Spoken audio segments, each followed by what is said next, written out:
자, 오늘로 로마서 강해가 끝이 납니다. 로마서는 바울이 기록한 13개의 서신서 중에서 기독교 신학의 형성과 발전에 가장 많은 영향을 끼친 책입니다. 그래서 우리는 로마서를 매우 중요하게 여기죠. 종교개혁자던 루터는 로마서를 이렇게 평가했습니다. 로마서는 그 자체 안에 성서의 전체 의도를 내포하고 있으며 신약 혹은 복음의 가장 완벽한 개요이다. 자, 루터의 평가에서도 알 수 있듯이 전통적으로 로마서는 기독교 교리 집약서로 잘 알려져 있습니다. 특별히 이신칭의로 대표되는 구원론이 잘 정리되어 있죠. 그래서 우리는 로마서를 사랑하고 로마서를 읽고 또 로마서의 말씀들을 암송하기까지 합니다. 물론 로마서에 기독교 복음과 구원론이 잘 나타나 있지만 바울이 로마서를 기록할 때 기독교 교리서를 쓰려고 하는 목적으로 쓰지는 않았습니다. 편지를 썼는데 그 안에 기독교 복음과 구원론이 잘 나타나 있게 있었고, 그래서 기독교회가 이 로마서를 중심으로 하여 기독교 복음과 구원론을 체계적으로 진술할 수 있었던 거죠. 로마서의 본문을 모두 살펴본 시점에서 우리는 보다 근본적인 질문을 해야 합니다. 그것은 바울이 로마서를 기록한 이유가 무엇인가이죠. 자, 우리가 읽은 본문은 로마서의 결론에 해당되는 단락입니다. 바울은 결론 단락에서 앞으로 자신이 어떤 사역을 하려고 하는지를 언급하면서 로마 교회에게 자신의 사역과 관련된 요청을 하고 있습니다. 자, 오늘 우리는 바울이 자신의 칭의의 복음을 자세히 언급한 이유가 무엇인지, 바울이 로마서를 기록한 정말 중요한 목적이 무엇이었는지를 로마서를 정리하면서 한번 생각해 보려고 합니다. 바울이 로마서를 기록할 당시에 복음의 사도로서 바울은 중요한 결단을 해야 될 상황에 이르게 됩니다. 19절에 보면, 우리 본문을 읽지 않았는데요, 바울은 예루살렘에서 일루니곤까지 복음을 편만하게 전했다라고 말씀을 하죠. 여기서 일루니곤은 마게도냐 위쪽입니다. 마게도냐가 어디냐? 빌립보가 있었던 지역이 마게도냐 지역이에요. 바울이 유럽 전도를 시작하면서 가장 먼저 도착했던 곳이 이제 빌립보고, 그 빌립보가 있는 지역을 마게도냐라고 하는데 그 마게도냐 위쪽에 있는 지역이 일루니곤입니다. 그러니까 바울은 예루살렘부터 복음을 시작해서 자신이 할 수 있는, 자신이 여행할 수 있는 지역 온 곳을 다니면서 복음을 전한 거죠. 지금으로 말하면 바울이 사역한 장소는 아시아 그리고 지중해 연안 지역입니다. 바울은 그곳에서 사역을 마쳤다고 판단을 했고 이제 다른 지역으로 옮겨가서 복음을 전하려고 했어요. 그게 바로 로마이고, 로마에서 더 왼쪽으로 가는 스페인입니다. 선교사로서 바울의 관심은 주님이 말씀하셨던 땅끝까지 복음을 전해라. 사도행전에 나오잖아요. 땅끝까지 복음을 전해라. 이것이 바울의 주된 관심이었기 때문에 바울은 자신이 죽기 전에, 예수님이 이 땅에 오시기 전까지 땅끝에서 복음을 전하려고 했습니다. 근데 그 땅끝이 어디냐? 바울은 스바나 지역에서 이제 복음을 전하려고 했습니다. 자, 바울이 본격적으로 유럽에서의 사역을 하려면 자신의 사역을 돕는 후원교회가 필요합니다. 지금까지는 안디옥 교회가 자신의 사역을 도왔습니다. 그런데 이제 안디옥 교회는 서방 지역과 너무 거리가 멀기 때문에 전도를 하고 나서 이제 후원교회로 돌아가서 선교복음을 해야 되는데 그렇게 하기에는 너무 먼 지역이에요. 그러다 보니까 바울은 다른 후원교회가 필요했고, 그때 바울의 머릿속에 떠올랐던 교회가 로마 교회입니다. 그러나 문제가 있었죠. 로마 교회는 바울이 세운 교회가 아닙니다. 바울이 세운 교회가 아니다 보니 그곳에 있는 성도들이 바울을 개인적으로 알지 못합니다. 그러니까 자신의 선교 사역을 도와주려면 바울이 어떤 사람인지도 알아야 되고, 바울이 전하려고 하는 복음이 어떤 것인지도 알아야 되죠. 그런 관점에서 바울은 로마 교회에 가야만 했습니다. 가서 자신이 어떤 사람인지 그리고 자신의 복음이 무엇인지를 설명할 필요가 있었죠. 그런데 바울이 이 로마 교회를 반드시 가야 된다고 생각하는 또 다른 하나의 이유가 있었는데, 그 당시에 많은 바울의 대적자들이 있었어요. 왜냐하면 바울이 전하고 있는 이 복음이 이방인들에게 특화된 복음이거든요.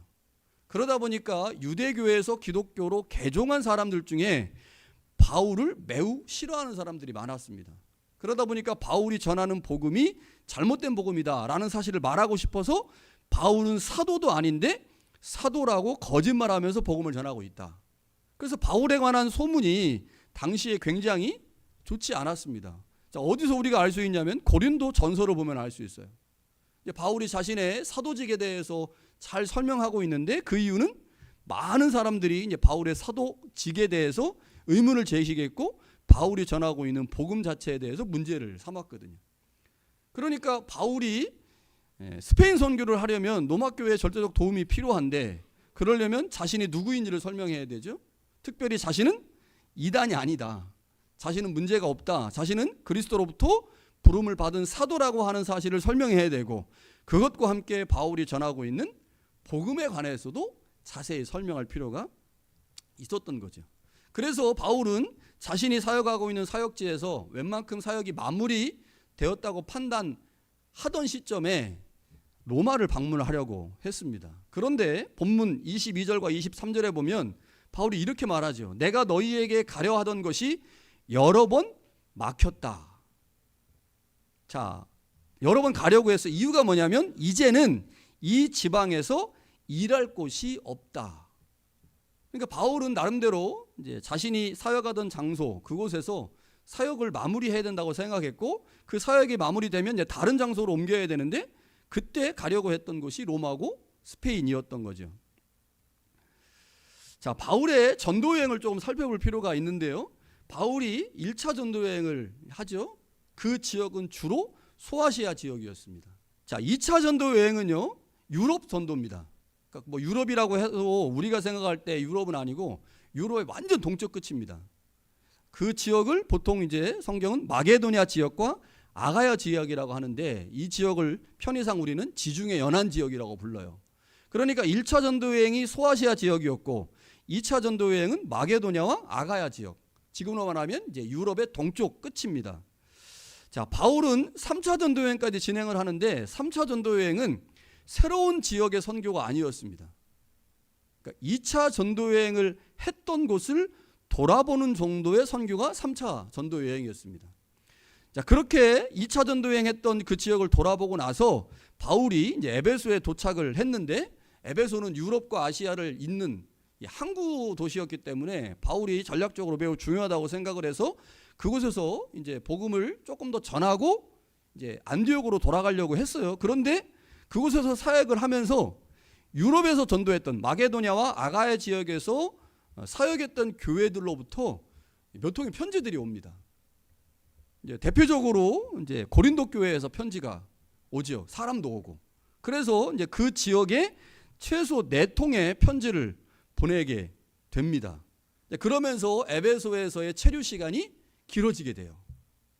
그러니까 원래는 제 생각에 그렇게 길게까지 있으려고 했던 건 아닌 것 같은데 에베소에서 사역을 하면서 마게도냐와 아가야 지역에서 이제 여러 교회들이 바울에게 이제 도움을 요청하는 편지를 보냈고 그 편지를 이제 저술하고 또 이제 권면하면서 에베소에서의 사역이 좀 길어진 것 같아요. 그래서 대략 2년 반 정도의 사역을 이 에베소에서 하게 됩니다. 그때 바울의 마음속에 있었던 것은 로마였습니다. 로마에 빨리 가봐야지. 가서 그들에게 내가 어떤 존재인지 설명하고 복음을 설명함으로 주님이 명령하신 땅끝 전도를 해야지. 이런 생각을 가지고 있었어요. 그래서 오늘 본문에서도 말씀하고 있듯이 내가 여러 번 가려고 했으나 다른 사역일 때문에 못 가고 있다가 이제 내가 너희들에게 가려고 마음을 먹고 있다. 그런데 또 못 가게 된 겁니다. 그 또 못 가게 되면서 기록한 게 우리가 보고 있는 로마서죠. 어쩌면 하나님이 못 가게 하신 것이 아닌가 생각이 들 정도로 만약에 바울이 로마 교회를 가게 됐다면 사실은 로마서가 기록이 안 됐겠죠. 그러니까 여러 차례 로마 교회를 가려고 했으나 그게 번번이 막혔고 마지막 에베소 사역이 모두 마쳐지는 시점에서 다시 로마 교회로 가려고 했는데 그때도 못 가게 된 거예요. 그러면서 로마서가 기록이 됐죠. 그러면 바울의 입장에서 한번 생각을 해보세요. 지금 바울에게 가장 중요한 목표는 주님이 이 땅에 다시 오실 때까지, 혹은 본인이 죽기 전에 땅끝에 가서 복음을 전하는 겁니다. 땅끝, 어디요? 스페인. 그 스페인을 가야 되는데 스페인까지 가서 복음을 전하려면 자신의 사역을 전적으로 돕는 교회가 필요했던 거죠. 그게 로마 교회라고 판단을 했고, 그래서 로마에 가려고 여러 번 시도를 했으나 이제 못 가게 된 겁니다. 어쩌면 선교사로서 바울에게 가장 중요한 일은 선교하는 것이고, 그 입장에서 로마에 가는 것은 바울에게 너무너무 중요한 겁니다. 그런데 바울이 로마 교회에 못 가게 됐다라고 편지를 보내면서 그 이유를 설명해요. 그 이유가 무엇이냐? 자신이 사역했던 아가야 지역, 그러니까 고린도 교회가 있는 아가야 지역과 빌립보 교회가 있는 마게도냐 지역에서 예루살렘 교회에 있는 성도들 중에 가난한 자들을 위하여 구제헌금을 한 겁니다. 근데 그 구제헌금을 전달해야 되기 때문에 못 가게 됐다, 이렇게 말하는 거예요. 여러분 이해가 되십니까? 바울에게 지금 선교가 중요해요? 구제헌금 전달하는 게 중요해요? 언뜻 생각하면 선교가 중요하죠. 그러니까 선교가 너무 중요하니까 로마 교회에 들려야 돼요. 만약에 두 개 다 중요하다, 그러면 본인은 로마 교회에 가서 복음을 전하고 스페인까지 갈 수 있잖아요. 그리고 구제금은 누구한테 보내면 돼요? 자신의 제자한테, 다른 사람을 통해서 구제금을 보내도 되는데, 이 오늘 본문의 내용에서 바울이 내가 이 구제금을 예루살렘에 가지고 가야 되기 때문에 너희에게 갈 수가 없다. 대신에 내가 예루살렘 교회에 가서 이 구제금을 전달하고 올 테니까 그때 너희들을 보면 좋겠다, 이렇게 말한다고 하는 거죠. 자, 여기서 한 가지 질문이 생기는 거죠. 예루살렘 교회에게 구제금을 전달하는 것이 얼마나 중요했기에 바울은 로마 교회의 방문을 연기했을까? 그러니까 우리가 언뜻 생각하기에는 로마 교회에 방문하는 것, 그리고 그 로마 교회를 중심으로 해서 스페인 선교로 가는 게 중요하다고 생각이 드는데, 바울은 왜 갑자기 방문하는 것을 연기하고 예루살렘으로 가게 됐을까? 이게 이제 우리한테 중요한 질문이 되죠. 자, 바울이 이방인들로부터 받은 헌금을 가지고 예루살렘에 가면서 30절에 이렇게 말합니다. 형제들아, 내가 우리 주 예수 그리스도와 성령으로 말미암아 너희를 권하노니 너희 기도에 나와 힘을 같이 하여 나를 위하여 하나님께 빌어달라. 그러니까 로마 교회를 가야 하는데 로마 교회를 안 가고 있잖아요. 그러면서 예루살렘에 가야 된다고 말하면서 말하기를, 내가 예루살렘에 가는 게 너무너무 중요해. 그래서 나도 이것 때문에 기도할 건데 여러분들도 나를 위해서 기도해 주면 좋겠습니다 라고 하면 31절에 그 기도 이유를 설명합니다. 나로 유대에서 순종하지 않은 자들로부터 건짐을 받게 하고, 이게 무슨 말이냐면, 예루살렘에 있는 유대 그리스도인들이 있거든요. 이 사람들이 지금 바울에 대해서 화가 굉장히 많이 나 있어요. 그러니까 이방인 선교를 전폭적으로 하고 있는 바울 때문에 화가 나가지고 바울이 예루살렘에 오면 뭔가 좀 따져보려고 지금 마음을 먹고 있는 거예요. 1차 전도여행도 그렇고요, 2차 전도여행도 그렇고, 바울은 전도여행이 끝나면 먼저는 안디옥 교회에 가서 선교복음을 했고, 그 다음에 예루살렘에 올라갔습니다. 예루살렘에 올라가서 자신이 어떻게 복음을 전했는지, 왜 이방인 선교를 해야 하는지를 설명을 했거든요. 그런데 이 기간이 뭐 한 7년 8년 지나면서 예루살렘에 있는 유대 그리스도인들 중에 바울의 이방인 선교를 못마땅하게 생각하는 사람들이 많아졌고, 그것 때문에 3차 전도여행이 끝난 후에 바울을 어떻게 해코지 해보려고 벼르고 있는 사람들이 있었어요. 바울이 이 사실을 듣게 된 거죠. 그래서 자신이 예루살렘에 구제금을 전달하기 위해서 가는데, 그 구제금을 전달할 때 유대에서 순종하지 않은 자들이 나를 죽이려고 하니 내가 무사히 그 사역을 마칠 수 있도록, 구제금을 전달할 수 있도록 도와달라고, 그렇게 하나님이 일할 수 있도록 해달라고 기도 요청을 하는 겁니다. 또 다른 하나는요, 예루살렘에 대하여 내가 섬기는 일을 성도들이 받을 만하게 하고 라고 말해요. 이게 무슨 말이냐면, 이방인 교회로부터 구제금을 받았잖아요. 근데 유대인들의 입장에서는 어떤 생각을 하고 있습니까? 이방인들은 자신들과 비교하면 저 사람은 구원의 대상이 아니라고 생각하는 사람들도 있었거든요, 유대인들 중에. 그리고 심지어 어떤 사람들은 그러니까 구원을 받으려면 유대교로 개종을 해야 된다.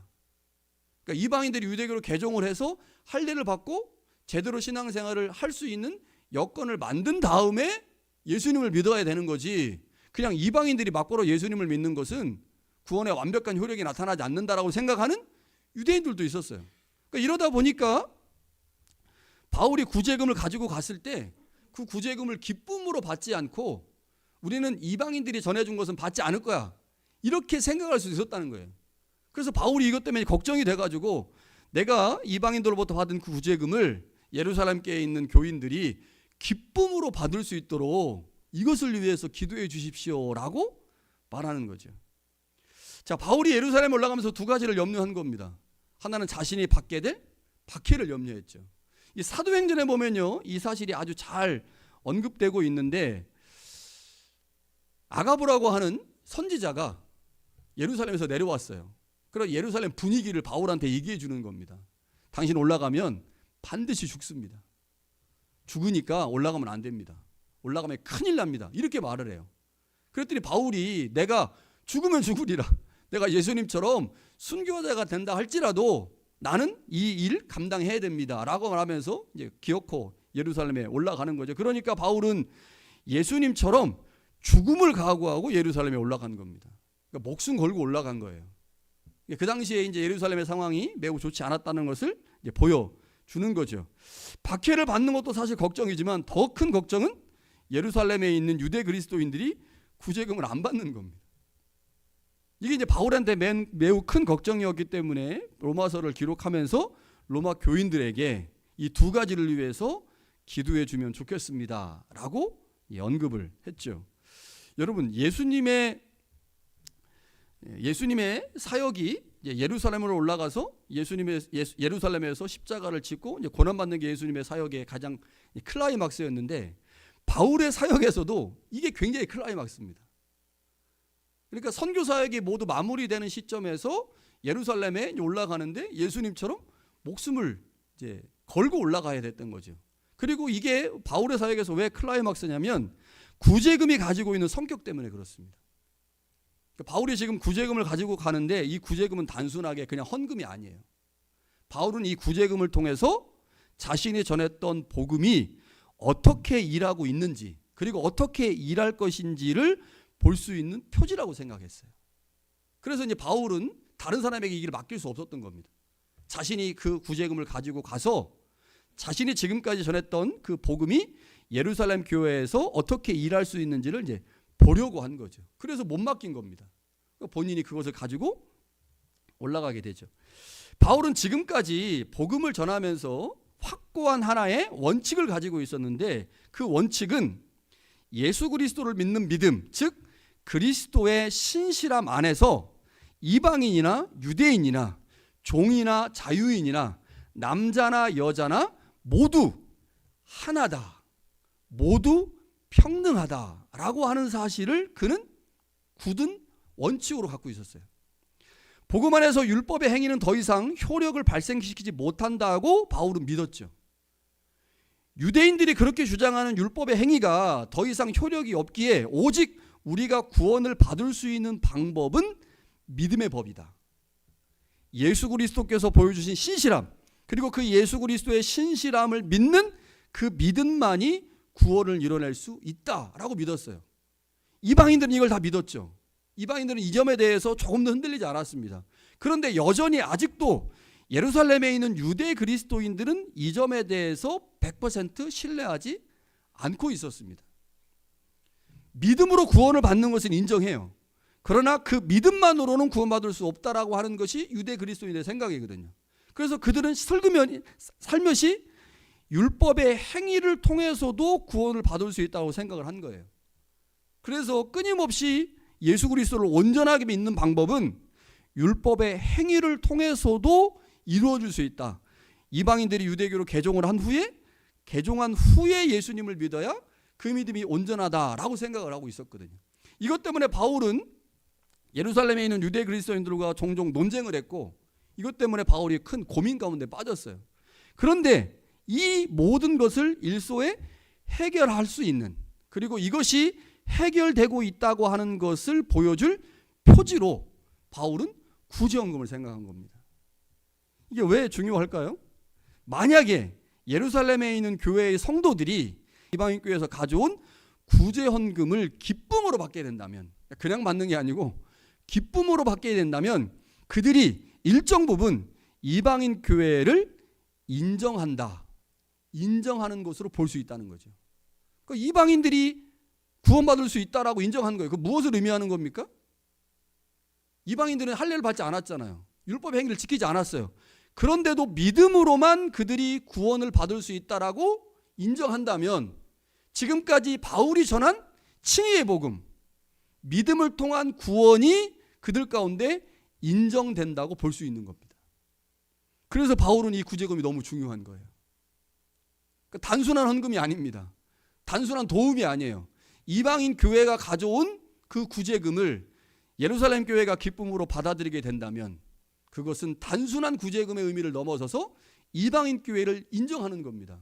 이방인 교회를 인정한다는 말은 이방인 교회가 구원을 얻는 방법으로 선택한 믿음의 법을 인정하는 것이고, 믿음의 법으로만 구원을 받을 수 있다고 인정하는 것은 바울이 전한 칭의의 복음을 인정하는 거거든요. 그러니까 이게 바울의 입장에 너무너무 중요한 겁니다. 바울의 사역의 클라이막스예요. 그래서 바울은 목숨을 걸고 구제금을 가지고 가서 예루살렘 교회에 있는 성도들을 설득하려고 한 거죠.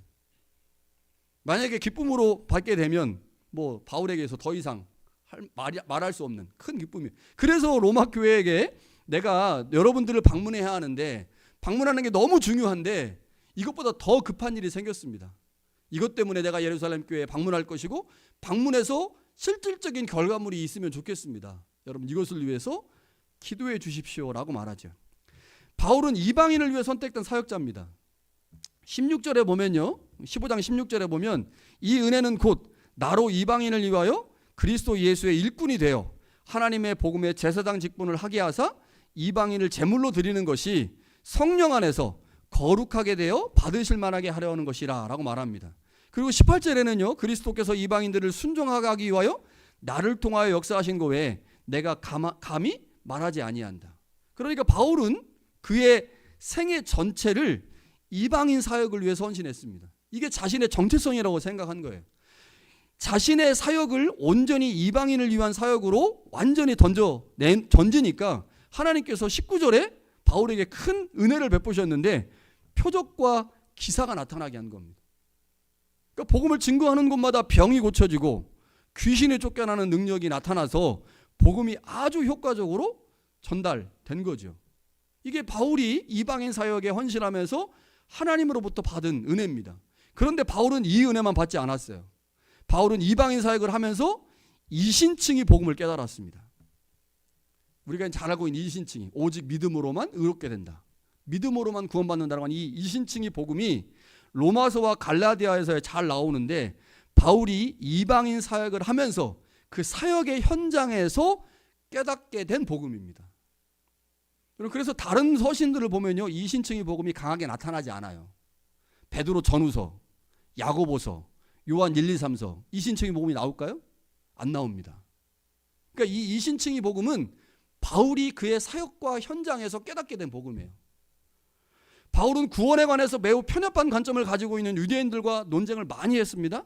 그리고 그 논쟁 과정에서 예수 그리스도의 믿음, 즉 신실함을 발견했고, 구원이 율법의 행위가 아닌 오직 믿음을 통해서만 이루어진다는 사실을 깨닫게 된 겁니다. 그렇게 만들어진 바울의 복음, 그것이 바로 칭의의 복음입니다. 바울이 전한 칭의의 복음은 이방인 사역에 전적으로 헌신한 바울에게 하나님께서 특별하게 주신 은혜입니다. 그래서 우리는 칭의의 복음을 바울의 복음이라고 말해요. 로마서에 2번이나 바울이 나의 복음이라는 표현을 쓰거든요.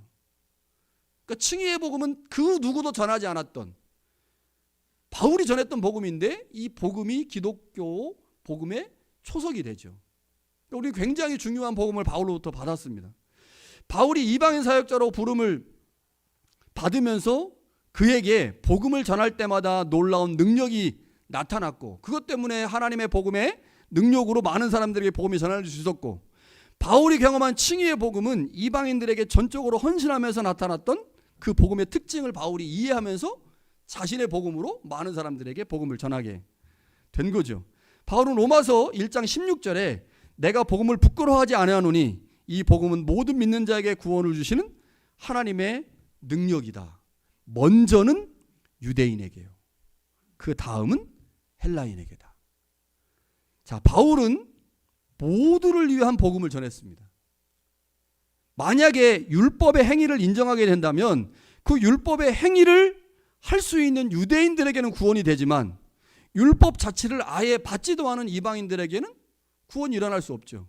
그래서 바울은 이방인들에게 복음을 전하면서 칭의의 복음, 믿음의 복음을 전했지만 그 복음은 결국 이방인과 유대인 모두를 위한 복음이었습니다. 그래서 우리가 로마서를 통해서 알 수 있듯이 바울이 유대인과 이방인들의 그 관계를 설명하면서 복음이 처음에 유대인들로부터 왔죠. 그래서 유대인들로부터 온 복음이 이방인에게 흘러갔습니다. 그런데 그 이방인들의 구원의 숫자가 차게 되면 다시 그 복음이 누구에게 흘러가요? 유대인에게 흘러가요. 그래서 예수를 통해서 주신 그 복음이 이방인과 유대인 모두를 구원한다. 이게 바울이 전하라고 했던 복음의 핵심입니다. 바울은 복음 안에서 유대인과 이방인이 동등하다. 유대인과 이방인이 하나다. 남자나 여자가 하나고 종이나 자유자가 하나다라고 하는 것이 그가 복음을 전할 때 가지고 있었던 중요한 원칙이거든요. 바울은 자신의 온 생애를 이방인과 유대인을 하나 되게 하는 일에 헌신한 겁니다. 그러니까 예루살렘에 구제금을 가지고 올라가는 그 행위는 무엇을 의미하겠어요? 예루살렘 교회가 이방인 교회를 인정할 때 그때 비로소 이방인 교회와 예루살렘 교회가 하나가 될 수 있고 하나가 될 때 복음이 추구하는 본질적인 것들이 드러난다고 생각하는 겁니다. 너무 중요한 거죠. 그러니 목숨을 걸고라도 예루살렘 교회에 올라가야 했던 거죠. 올라가서 자신이 전하는 복음을 그들 가운데 설명하고 예수 그리스도의 거룩한 보혈, 그분의 복음은 그 누구도 차별하지 않고 모두를 평등하게 대하며 모두가 그리스도 안에서 하나임을 전하는 복음입니다. 우리가 그리스도의 복음 안에 있음은 결국 이방인과 유대인이 하나입니다라는 것을 고백하는 것이라고 바울은 믿은 거죠. 그러니까 이런 차원에서 바울은 너무너무 중요했던 로마 방문을 뒤로 하고 로마 방문을 통해서 스페인 선교를 해야 하지만 그것이 중요하지만 그것보다 더 중요한 것은 자신이 전하고 있는 복음으로 말미암아 이방인과 유대인이 하나 되어야 하고 그 하나됨을 이루기 위해서 바울은 목숨을 걸고 예루살렘에 올라간 거죠. 여러분 새순교회는 하나됨을 힘써 지키는 교회입니다. 에베소서 4장 3절에 평안에 매는 줄로 성령이 하나 되게 하신 것을 힘써 지키라 라고 말씀합니다. 바울은 우리에게 하나됨을 힘써 지키라 라고 말씀하시죠. 교회의 하나됨은 예수 그리스도의 죽으심과 부활로 말미암아 주어진 은혜입니다. 우리의 하나됨은 하나님이 예수님을 통해 주신 은혜예요. 우리의 하나됨은 예수 그리스도를 대신하여 이 땅에 오신 보혜사 성령의 사역의 결과입니다. 교회의 하나됨은 선택이 아닙니다. 교회의 하나됨은 우리가 그리스도 안에 있다고 하는 것을 보여주는 증표입니다.